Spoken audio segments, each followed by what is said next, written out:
Hello students, welcome to Wings Academy. Now today's subject is science and the topic which is selected in science is food and its variety. So basically हम first topic पे चलते हैं, what is food? Food क्या चीज़ होती है? Food gives us nutrients या nutrition जो चीज़ हमें देते हैं वो होता है food.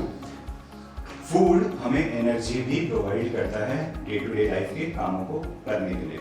प्लस एक एडवांटेज जो फूड हमारे को देता है वो हमारी इम्यूनिटी और बढ़ाता है. एक अच्छा फूड, एक हाइजीनिक फूड हमारे लिए बहुत इंपॉर्टेंट होता है. अब बात करेंगे इसकी वैरायटी के बारे में. वैरायटी ऑफ फूड्स बहुत डिफरेंट टाइप की वैरायटी होती है. अगर उस वैरायटी से जाने से पहले हम समझते हैं फूड प्रोड्यूसर्स क्या होते हैं. ठीक है, सबसे पहले हम फूड की डेफिनेशन समझ लेते हैं. It gives us energy. It gives us energy to do work. First point. Second point, it helps to improve our immunity. ठीक है, इम्यूनिटी भी बढ़ाता है फूड, प्लस एनर्जी भी देता है फूड. ये सारे काम करता है फूड. ठीक है, प्लस ह्यूमन बॉडी के लिए या एनिमल्स के लिए फूड बहुत ज़्यादा इंपॉर्टेंट होता है. फूड में दो चीज़ें आती हैं. पहले आते हैं first is food producers and second आते हैं इसी में फूड कंज्यूमर्स. फूड प्रोड्यूसर क्या होते हैं? फूड प्रोड्यूसर्स होते हैं plant. Plants are called as plants are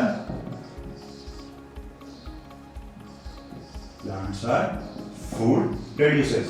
plants जो होते हैं वो फूड प्रोड्यूसर्स होते हैं. प्लांट्स अपना खाना कैसे बनाते हैं? प्लांट्स बनाते हैं एक प्रोसेस से जिसको कहते हैं photosynthesis process.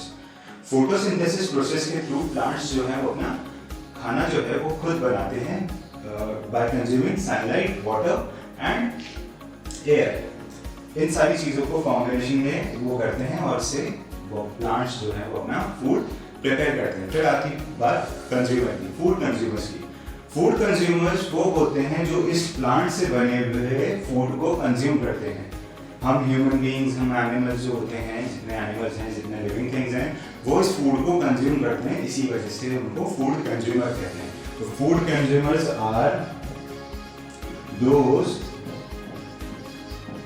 Who eats the food produce. ठीक है, कंज्यूमर्स वो होते हैं जो फूड प्रोड्यूस होता है उसको कंज्यूम करते हैं. तो ये बेसिक हुए food producers and food consumers. अब हम बात करेंगे फूड कंज्यूमर्स के बाद में वो तीन कैटेगरीज जिसके अंदर फूड कंजप्शन को डिवाइड किया हुआ है. अब हम बात करते हैं वो एनिमल्स या वो लिविंग बीइंग्स जो प्लांट के ऊपर डिपेंड होते हैं. उन्हें हम कहते हैं हर्बीवोरस. ये जो हैं ये डिपेंड होते हैं प्लांट्स के ऊपर.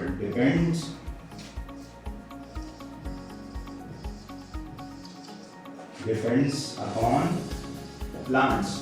ये प्लांट के ऊपर डिपेंड करते हैं. फिर अब बारी आती है वो जो एनिमल्स के ऊपर डिपेंड करते हैं, उन्हें कहते हैं carnivorous. Depends on animals.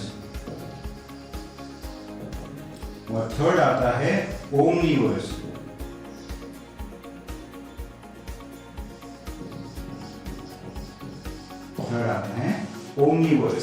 These type of category of animals or human being depend on both plants and animals.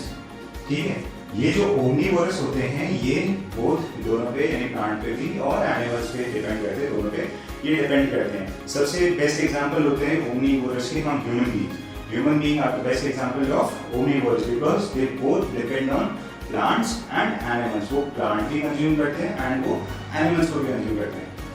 अब बात करते हैं हम हर्बीवोरस के एग्जांपल्स की. हर्बीवोरस के एग्जांपल्स हो गए जैसे जिराफ हुआ, डियर हुआ, काऊ हुई, जो भी वेजिटेरियन एनिमल्स जो है या वेजिटेरियन लिविंग थिंग्स होती हैं जो कि प्लांट के ऊपर डिपेंड करेंगी, those all are called herbivorous. And वो जो एनिमल्स के ऊपर डिपेंड करेंगे वो सब क्या करेंगे? कार्निवोरस. और जो दोनों के ऊपर डिपेंड करेंगे वो करेंगे ओमनीवोरस. ठीक. अब हम बात करते हैं सोर्सेज ऑफ फूड की। अब हम बात करेंगे सोर्सेज ऑफ फूड। फूड हमें किन सोर्सेज से अवेलेबल होता है, कितने सोर्स से अवेलेबल होता है। अब हम बात करेंगे सोर्सेज ऑफ फूड की। फर्स्ट सोर्स है हमारे पास में प्लांट्स एंड सेकंड सोर्स है हमारे पास में एनिमल्स। प्लांट्स और एनिमल्स के अलावा कोई दूसरा सोर्स हमारे पास में अवेलेबल नहीं होता है। और प्लांट्स की किन चीज़ों को हम कंज्यूम करते हैं, किन चीज़ों को हम खाते हैं, और एनिमल्स की किन किन चीज़ों से हम अपना फूड इंटेक करते हैं, वो हम डिस्क्रिप्शन से पढ़ेंगे। सोर्सेज ऑफ फूड में प्लांट्स के थ्रू जो हमारे को मिलता है, सबसे पहली चीज़ फूड ऑब्टेन फ्रॉम प्लांट्स में हम बात करेंगे। फूड ऑब्टेन फ्रॉम प्लांट्स में जो उनकी रूट्स को कंज्यूम करते हैं, जिनकी स्टेम को कंज्यूम करते हैं, जिनकी लीव्स को कंज्यूम करते हैं, जिनके फ्रूट को कंज्यूम करते हैं, उसको हम डिटेल में यहाँ पे पढ़ेंगे। ठीक है, सबसे फर्स्ट पॉइंट आता है root as food. Root as a food हम जब बात करेंगे तो रूट एज फूड में आएगा वो प्लांट्स जिनकी रूट को ह्यूमन बीइंग्स या एनिमल्स कंज्यूम करते हैं, खाते हैं, उनकी रूट्स के बारे में हम पढ़ेंगे। वो कौन कौन से प्लांट्स होते हैं। फर्स्ट होता है हमारा जिनकी हम रूट को कंज्यूम करते हैं, वो है कैरेट। कैरेट यानी गाजर, बहुत अच्छा एग्जांपल है कैरेट, क्योंकि कैरेट बेसिकली सब खाते हैं और कैरेट जो है आपका एक रूट है। फिर सेकंड आता है रेडिश। रेडिश जो है हम सब कंज्यूम करते हैं, ये भी एक रूट ही होती है। फिर हम बात करते हैं टर्निप की। टर्निप बेसिकली क्या होता है, टर्निप होता है हमारी शलगम। शलगम भी बेसिकली प्लांट की रूट है। फिर हम बात करेंगे प्लांट्स के अंदर, प्लांट्स के हम किस सोर्स को खाते हैं, जैसे रूट एज अ फूड। अब बात करेंगे लीव्स एज फूड, जिनकी पत्तियों को हम खाते हैं, यानी जिनकी पत्तियों को, जिससे पत्तियों से हम फूड कंज्यूम करते हैं, हम उसकी बात करेंगे। वो है हमारा स्पिनच। स्पिनच। सेकेंड है हमारा lettuce and third one is cabbage. In vegetables की लीव्स को हम लोग कंज्यूम करते हैं, जैसे स्पिनच यानी पालक आपने देखा है, और लेटिस हुआ, कैबेज हुआ, ये सब हम इनकी लीव्स को कंज्यूम करते हैं। फिर हम बात करते हैं स्टेम्स एज अ फूड। वो प्लांट्स जिनकी स्टेम को हम खाते हैं, जैसे हम शुगर केन हुआ। शुगर केन एक कॉम्पोजिट है शुगर का, जिससे हमें शुगर मिलती है। शुगर केन से ही हमें इसके फिल्टराइजेशन के बाद में, डिस्टिलेशन प्रोसेस के बाद में हमें शुगर केन से शुगर अवेलेबल होती है। फिर उसके बाद आता है स्टेम में पोटैटो। जी हाँ, पोटैटो बहुत बेसिक एक वेजिटेबल है, मोस्ट कॉमन वेजिटेबल है, जिसको हम कंज्यूम करते हैं। ठीक है, फिर बारी आती है रूट्स हो गया, लीव्स हो गया, स्टेम हो गया। अब बात करेंगे उनके फ्लावर की। फ्लावर एज फूड, वो फ्लावर जिनको हम एज अ फूड कंज्यूम करते हैं, जैसे कि कॉलीफ्लावर। कॉलीफ्लावर को हम एज अ फ्लावर समझते हैं प्लांट के, और उसको हम कंज्यूम करते हैं। वैसे कुछ चीजें हैं जो प्लांट की हम लोग कंज्यूम करते हैं। और लास्ट हमारे पास में आते हैं fruits.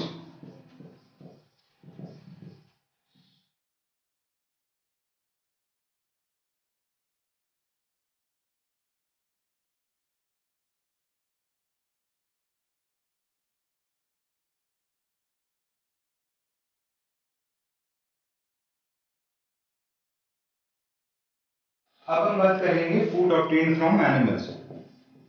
Food obtain from animals, वो फूड जो हमें एनिमल से मिलता है, वो उसमें सबसे पहले आता है मिल्क। सबसे पहले आता है मिल्क। मिल्क एक प्राइमरी कंपोनेंट है। मिल्क से आपको बहुत सारी चीजें मिलती हैं। मिल्क से आपको कर्ड मिलता है, मिल्क से आपको बटर मिलता है, ये सारी चीजें आपको मिल्क से मिलती हैं। मिल्क से अपने आपको सबसे पहले मिलता है चीज, फिर मिलता है कर्ड, फिर मिलता है बटर। ये सब कुछ आपको मिलता है मिल्क से। तो मिल्क अपना एक प्राइमरी कंपोनेंट हो गया, और ये सब अपने सेकेंडरी कंपोनेंट्स हो गए, जिसके थ्रू अपन को ये चीज अवेलेबल होती है। सेकेंड पॉइंट अपन बात करते हैं एग्स की। एग्स बहुत अच्छा सोर्स है फूड का। इसके अंदर प्रॉपर प्रोटीन्स होते हैं, कैल्शियम होता है इसके अंदर फैट होता है, इसके अंदर सारी चीज़ें आपको इस एक एग में मिल जाती है। ठीक है, थर्ड पॉइंट आता है अपना मीट पे। मीट यानी फ्लैश पे। फ्लैश भी हमें एनिमल्स के थ्रू मिलता है। इन सारी चीज़ों से हम लोगों को डिफरेंट किसी से हमें प्रोटीन मिलता है, किसी से हमें कार्बोहाइड्रेट्स जो कॉम्पोनेंट ऑफ फूड है वो हम नेक्स्ट चैप्टर में क्लियर करेंगे।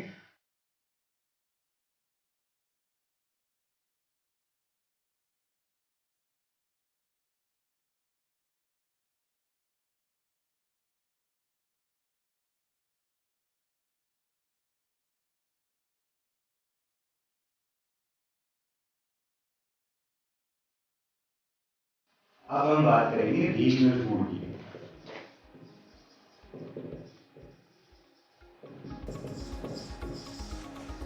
देखिए, रीजनल फूड बेसिकली वो फूड होता है जो अलग अलग स्टेट वाइज वो डिवाइडेड हो जाता है। जैसे हम इंडियंस बहुत सारे डिफरेंट फूड को कंज्यूम करते हैं, खाते हैं। जैसे हम नॉर्थ इंडियंस जो है वो मोस्टली प्रेफर करते हैं चपाती, दाल या बटर या हेवी टाइप ऑफ फूड।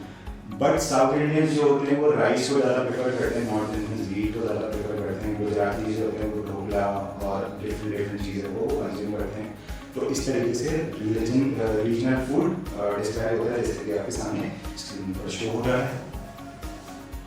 और इसी के साथ मैं आप लोगों के साथ में एक फ्लो चार्ट भी शेयर करने जा रहा हूँ, जिससे हमें ये आइडिया लगता है कि फूड जो है वो किस तरीके से हमें अवेलेबल होता है। प्लांट्स से हमें किस तरीके से अवेलेबल होता है, एनिमल्स से हमें किस तरीके से अवेलेबल होता है, और प्लांट्स को कौन कंज्यूम करता है और एनिमल्स को कौन कंज्यूम करता है। तो आज के लेक्चर में बस इतना ही। मैं उम्मीद करता हूँ कि आपको आज ये टॉपिक जो है फूड वो क्लियर हुआ होगा। अगर आपको कोई डाउट है, अगर कोई चीज़ आपको नहीं समझ में आती है तो आप मेरे से शेयर कर सकते हैं, आप मेरे से कमेंट में बात कर सकते हैं, आप मुझसे क्वेरी भी कर सकते हैं, तो ऐसा आपको टॉपिक लगता है तो। एंड एट लास्ट बस आपसे यही कहना चाहूँगा कि stay in your home, stay safe. Thank you so much.